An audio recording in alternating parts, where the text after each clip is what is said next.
Welcome to the Grit Growth Podcast. Commit to conquer, lead your life, leave a legacy, gather your grit, and let's get after it.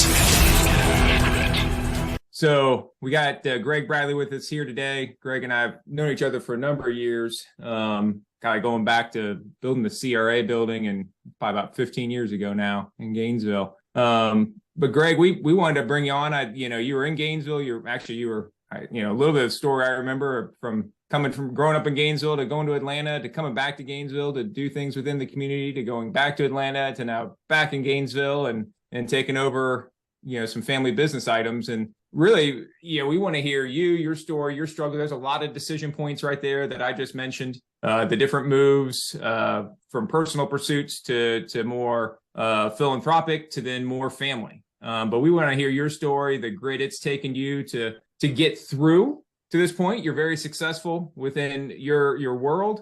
And how can we help others who are at those same decision points hear someone else's story and gain from it? And so we kind of just want to open up to you and kind of, where does it start for Greg? Well, let's see. First of all, thanks for having me. I think it might be helpful for me to provide just some context to my story. As you mentioned, I kind of go all over the place.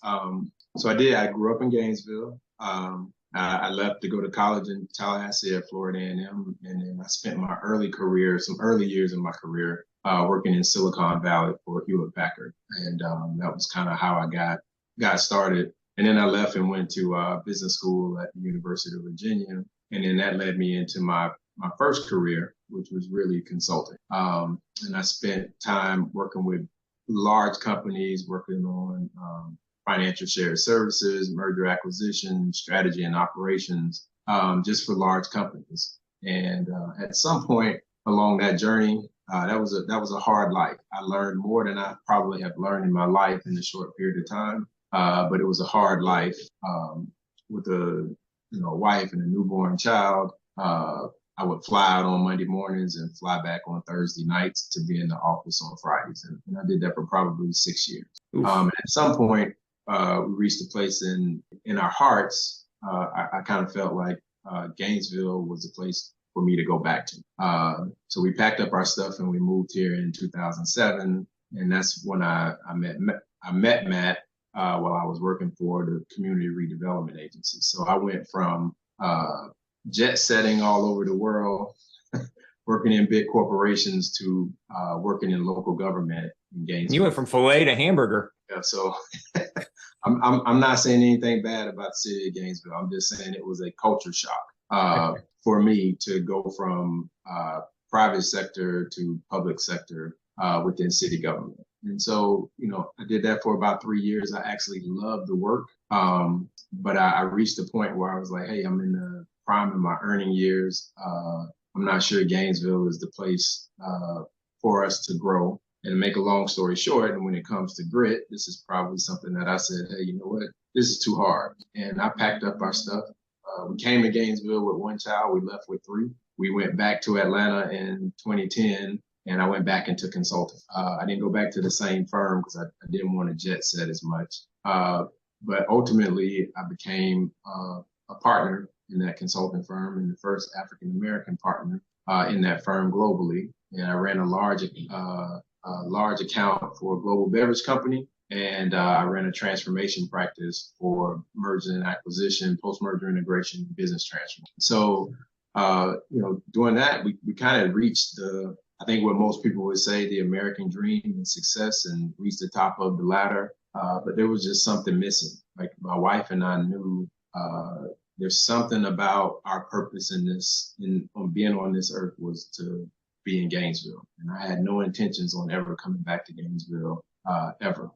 So a decision point was made where we decided we would come back. And we did. We came back in 2018, about 4.5 years ago. And that's what got me into the insurance profession. Was I purchased the agency that my father had started. He wanted to sell it to me 18 years before. I was not interested in moving back to Gainesville. So he sold it to someone else. And as the universe would have it, as God would have it, we ended up purchasing it back from the guy that he sold it to, but it was 18 years later. That's how I got into the insurance profession. But I've been, I think I was asked to give a speech not too long ago. And as a part of preparing for that, I think I've worked for 8 different companies in 7 different industries. I visited 30 states, 13 different countries. And here I am as a owner of an insurance agency in Gainesville, Florida. Yeah. I've kind of been all over. So you tell me where you want to take it next. Yeah, that's awesome. That's unique story, coming and going that many times. I think not a lot of people experience that. One thing I wouldn't advise it. Yeah, it's easy ways. There's a lot of U-Haul trucks and a lot of moving expenses and a lot of wear and tear on your family. Yeah, I bet. So I want to analyze something you said a little bit. When you were leaving to go back to consulting, 2010, moving to Atlanta, you said this is just too hard. So what part about it in Gainesville was too hard? I'm interested to hear more on that.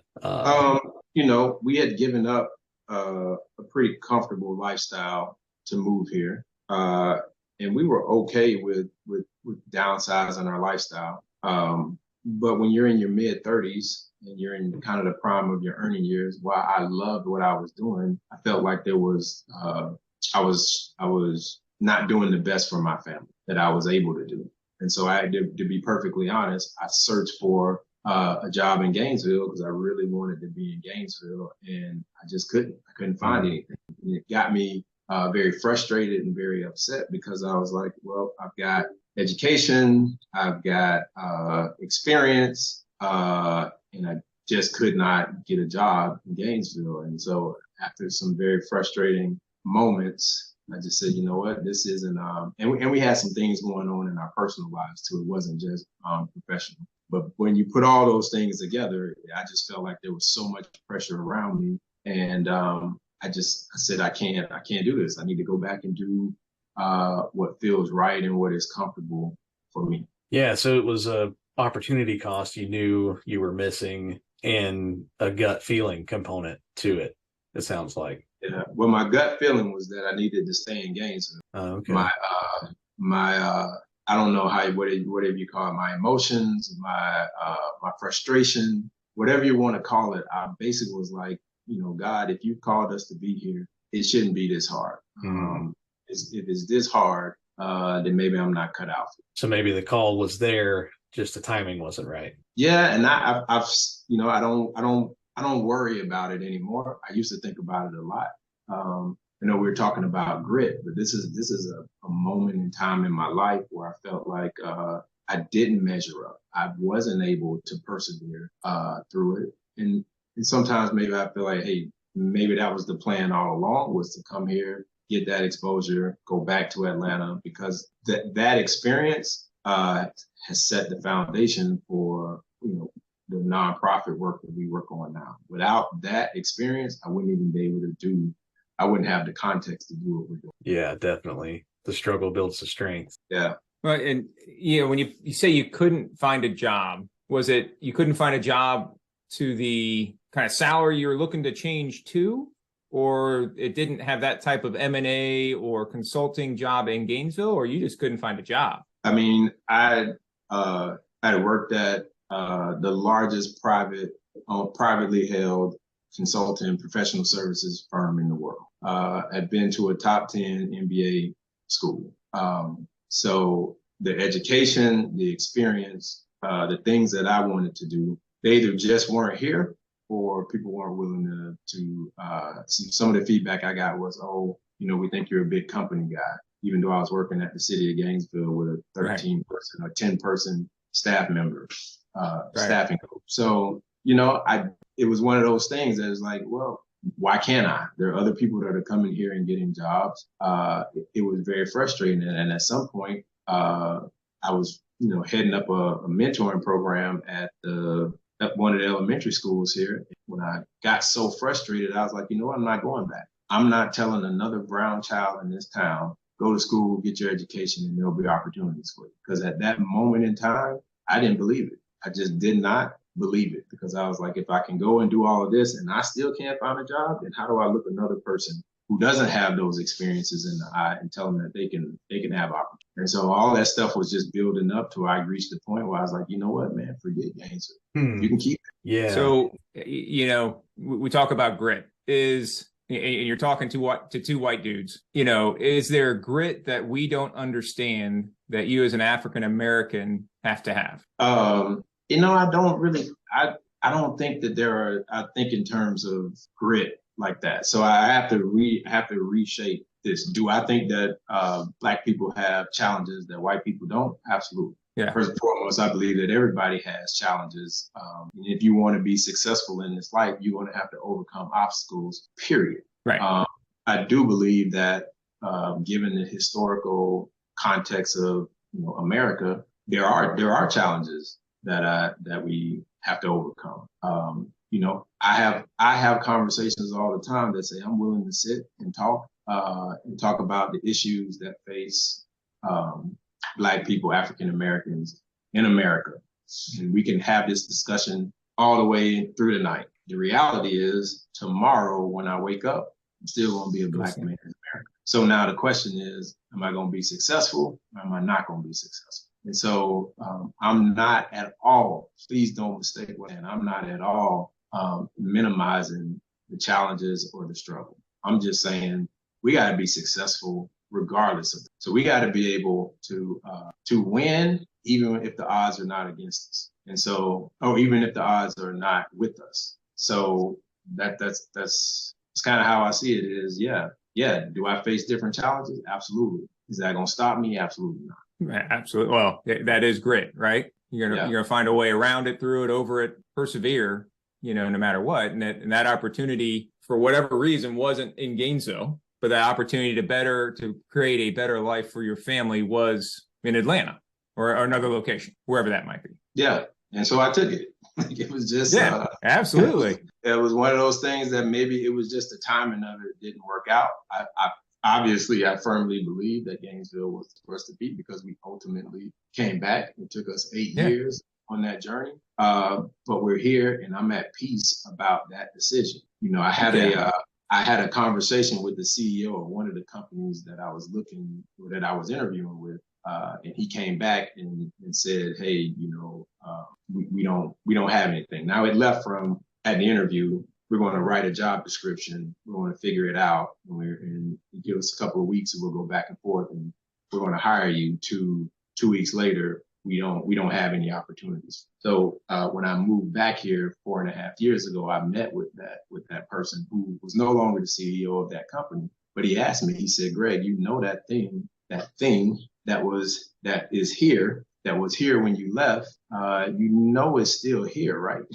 He's like, that thing didn't go away. And I said, yeah, I understand. And he said, so what's changed? Why would you come back? That was the first time I had been posed with that question. And I stopped and thought about it and basically said, me, that's who's changed, right? So I don't come here. I didn't come here expecting whatever those systematic challenges, whatever those things are. I didn't expect for them to not be here. I just expected that if God called me here, then we're going to get through whatever those things are, and we're going to accomplish what he put me in. And so that's what I wake up every day, with the big picture of when it's all said and done and I breathe my last breath, will I be able to hear God say, well done, my good. That's really what's driving me. Yeah.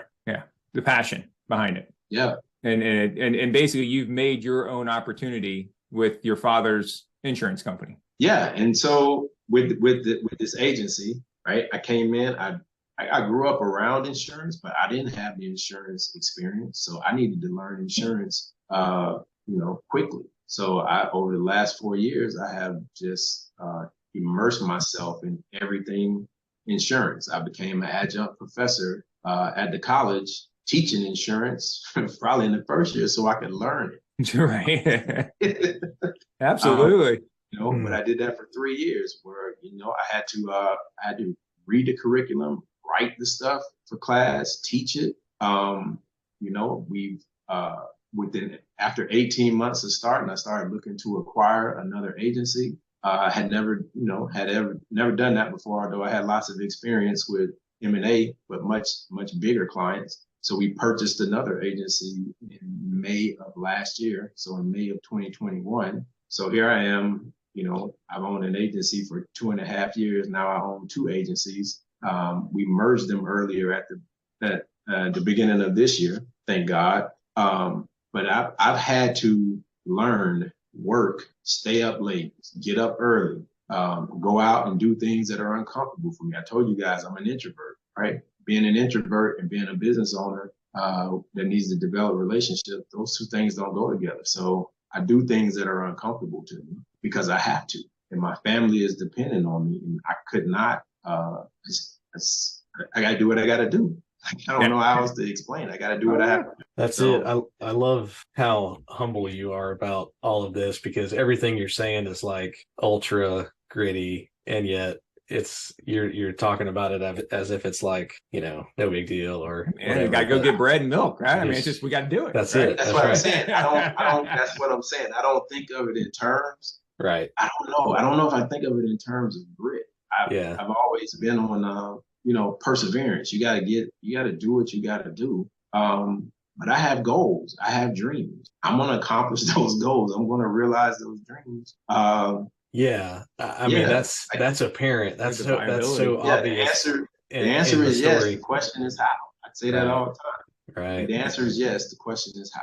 I like that. That's good. Yeah. I mean, becoming a professor of something so that you can learn it faster. That's like, somebody's going to make a movie about that one day. Wow. That's good stuff. I don't know if we're editing this stuff out. This may not be one that I want to stay, but when I first took over this agency, the first year, I didn't know what I was doing. Right. Yeah. I didn't know what I was doing. I thought I knew, but I didn't know. People would say, hey, you need to just get back to the basics. You just get back to the basics. And I kept saying, that would be great if I knew what the basics were. But if I knew what the basics were. So I found this guy. He had one of the largest agencies in the Allstate system, based out of Huntsville, Alabama. I looked him up. I called him and I asked him how much. Well, he had a thing on his website that said you could basically buy his time for a day. Problem was, I didn't have the money that he charged to go see him for a day. But I called him and I said, hey, how much does it cost to come see you for a day? He told me the price. I said, okay, let me get back to you. I didn't have the money. As a matter of fact, I didn't even have that much on my credit card. So I went back. How much for just one rib? Can I get an hour? Yeah, right. But I paid the balance down on the credit card for what I could at that moment. And it left me, this much credit. So then I called him back, or actually I emailed him and I said, hey, if I can do it for X amount, I'll be there on Monday. This was Friday. I said, I'll be there on Monday. He said, deal. That works. And I had them charge that to the card, took me all the way to the balance, to the limit. And I jumped on a plane that Sunday. It was Super Bowl Sunday of 2020, right? So it was February of 2020. I jumped on a plane. I spent all day Monday with him and his right-hand guy because I needed to see what great looked like. And, it was good for me because he had a Lamborghini in the back of his office, had a really plush office. And for the first time, I was able to visualize what does it mean to be successful as an insurance agent, and what does it mean to begin to learn how to get back to the basics. And when I got back in February of 2020, everything changed. So from that was when I had started making some changes. And but it took me, and then maybe a year later, I had no more credit card debt. All that stuff was gone.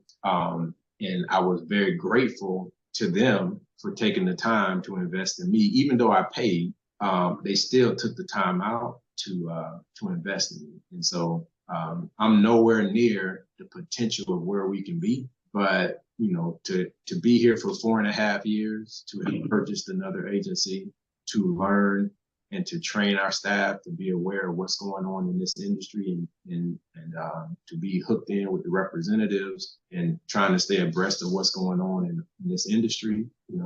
For me, it's just, I got to do what I got to do. to be successful. So you would definitely recommend a mentor within an industry for someone out there? Absolutely. And I would recommend more than one. I think, I just finished a mentoring relationship this month. We had our last session this month. He's not in my industry. He comes out of real estate. But I'm able to get a different perspective when it comes to recruiting people, when it comes to what we're looking for, how do we assess talent. I believe, my daughter is a freshman in college, and I get that whole, well, I'm never going to use any of this stuff in life and all of this kind of stuff. I'm like, look, you don't understand the purpose of college. The purpose of college is not just for you to learn something technical, to learn some skill. The skill is for you to learn how to learn. Yeah. And if you can learn how to learn and you apply that to the rest of your life, you got to constantly be learning. You have to constantly be learning. Once you think you reach that place, from my perspective, once you think you've reached a place where you know something, you're pretty much dead. Start over. Yeah. Yeah. Like you don't know anything. You might as well go back to square one. Yeah. So I fundamentally believe that we should have mentors in our industries and outside of our industry. And you should have a diverse, what I would call board of advisors.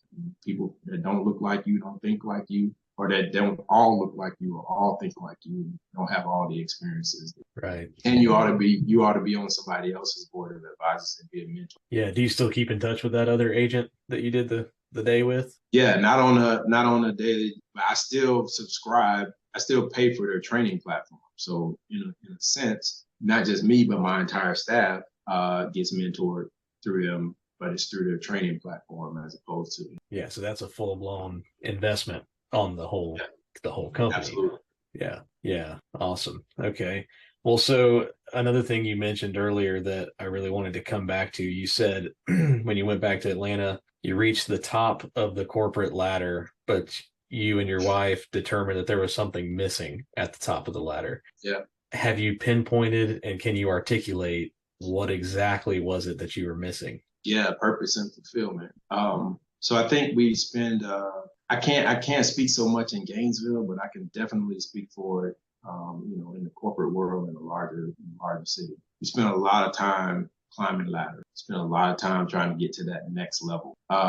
And what I found was that you can get very, very efficient at climbing the ladder without taking the time to ask the question of, am I on the right ladder, right? So I got very efficient at climbing the ladder, right? I knew exactly what I needed to do when I went back to Atlanta. On the very first day of me starting back at this firm, I went to one of the partners and said, I want you to know that I want to be the first African-American. We didn't call them partners, we call them executives. I want to be the first African-American executive at this firm. And her response was, well, what if we hire somebody from the outside? And I said, okay, fine. I want to be the first one that gets promoted from within the firm, right? And the reason that I did that was I want to set the expectation that you understand that this is my objective. So now if I don't reach this objective, it's either I didn't do something or you didn't provide the support. But it wasn't that you didn't know, right? Yeah. And those are things that I've learned over many years, that you got to set the expectation. You got to put it out in the atmosphere if you want it to happen. The world of, I'm going to do a good job. My manager is going to recognize me and they're going to promote me. That's a falsehood. That does not exist, right? That may be how it should be, but that is not how the world works. And so you get really good at understanding how to climb the ladder. And I did. And I got very good at it. And when I got to the top, it's not that I didn't enjoy being at the top. Don't get me. That's not what I'm saying. I'm saying I looked around and said, man, is this it?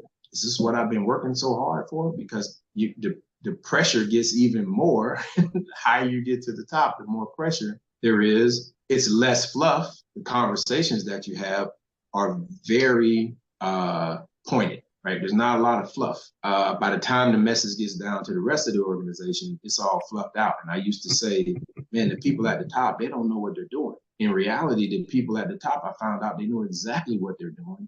It's just by the time the message makes it to the rest of the organization, it's got so much fluff in it. But at the top, we had very pointed, straightforward conversations. And I enjoyed that. But then it was like, well, is this it? Is this like, this is it? So there's no fulfillment. There's no purpose. I'm just here to tackle the next challenge, solve the next client's problems, make more money for the firm. And those things are great, but they didn't provide me with fulfillment. I'm not saying they don't provide some people with fulfillment. It just wasn't for me. What's different about your current business, the insurance agency, to corporate executive in fulfillment, in purpose? Oh, in purpose. So I thought you were just going to ask me what's the difference. I was just getting ready to go. Yeah. So now I need to be successful in this agency because it helps to fund my purpose in life, right? Which is to help other people see themselves the way God created. So that leads into our nonprofit, right? So I'm not just solely focused on writing as many policies or anything like that. Yes, we need to grow our business, but I come to work every day knowing that there's a bigger call, and I need the insurance agency to be successful in order that we can continue to invest in the nonprofit. So that's the main difference is I'm not just working for me and my family, right? I know I need to take care of my family. I know that there's provision that I have to provide for them, and my wife and I are partners in that. But there's a greater good here that we're focused on that's beyond our day-to-day work. All right. Well, since that segue was so well, articulated, let's just go right into what is the nonprofit and what is the mission and the purpose of that? What is Greg's purpose? Yeah. So, I've been really working on trying to distill down, who am I, right? And what I've gotten to is I'm a truth speaking, problem solving advocate and leader, right? No matter where you put me, I will speak the truth. No matter where you put me, I will solve problems. I'm an advocate, right? My purpose in life is to help people see themselves for the way God created. So that segues into the nonprofit, and the nonprofit is called Mirror Image Leadership, right? And the whole premise behind it is a 3-year leadership development experience for young African-American males from grades 7 through 9. So we get them in the 7th grade and we keep them through the 9th grade. And the purpose is we're going to help you discover the leader that God created you to be. We're not going to make you a leader. God already did that. We're going to help you discover the leader that God made you to be. And so the model is self-image plus purpose plus faith plus character plus work ethic, right? So if you know who you are, you know why you're here, you're willing to step out on something that you can't see and believe that it's going to happen. You got character, right? What you do in the dark matches what you do in the light. And then you got to work hard. You got work ethic. So that's the model that we're trying to help these young men develop in. And the gas that we throw on that development is exposure. So exposure is year 1 is local. Year 2 is domestic. Year 3 is international. So our 7th grade class has been doing, Alachua County this year. Our 8th grade class has been to Jacksonville, Tampa, Tallahassee, Atlanta, right? And then that class will become our 9th grade class this summer. And there's actually a parent meeting tonight to talk about their trip to Ghana that we're planning, right? So the intention there is by the time you get to the 9th grade, you've seen what's here locally, what's here nationally, and what's international. And you've discovered, or at least we've helped you start down the path of discovering your purpose and who you are. So hopefully that sets the stage for you to be successful and gives you the grounding, right, to overcome all these obstacles that you're going. So yeah, because if you've experienced it, it's classic training, any type of training, but you kind of go back to either sports or military. You put yourself through the worst to know that you can get through it, so that when you're faced with it in real life, you're not scared by it. Yeah. They see people that are successful. They are part of successful organizations. They see life how it really is, so that it's not this veil. They understand it better. So it's not something that's again kind of scary that's out there. And scary is not the right word, but yeah. Intimidating, overwhelming. Yeah, thank you. Mysterious. Yeah. We don't cut corners. We don't say, this is easy. We don't say that, if success was easy, everybody would be successful. it's just not easy. Sounds like you need a great growth day. Man, that was you're all over it. I was right there with you. We have exposure trips, and we got a full-time executive director.